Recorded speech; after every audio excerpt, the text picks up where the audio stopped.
дебюта си още, от животът си тече тихо, до последния филм, който създаде до 1989 година, Бинка Желязкова никога не беше удобна за властта режисьорка. На нея винаги се гледаше с подозрение, винаги смятаха, че нещо еретично там се съдържа в нейните филми. Бинка не е мълчалив човек. Тя, въпреки всички постановления, въпреки спрените филми, тя непрекъснато говори от екрана. Тя непрекъснато настоява и непрекъснато демонстрира своето морално безпокойство.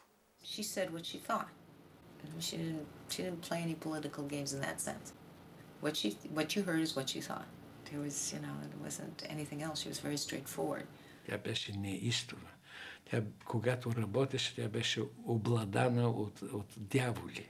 Просто не можеш да допуснеш, че толкова изящно лице, така конструирано перфектно от природата, може да събере тази сила и този поглед, който може да те забие и да те препарира за хербари.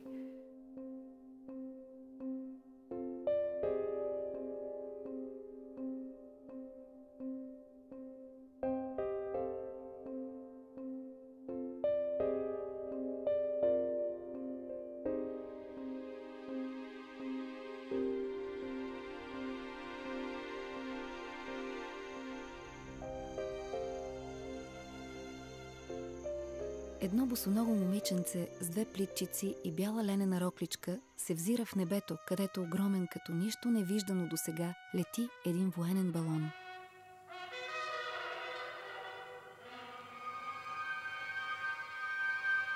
Ей, ти кой си? Момиченцето от привързаният балон никога повече не се появява във филмите на Бинка Желязкова, но остава в сънищата и мечтите й с надеждата, че един ден отново ще се върне на екрана.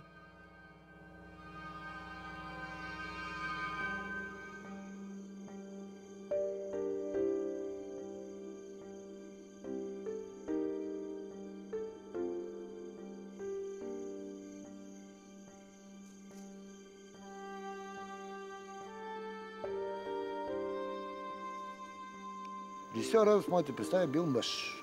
И преди това съм работил само с мъже. Режисьори, жена, която въвежда някакъв странен ред. Който всички гледат не от страх, от уважение. Гледате така с респект.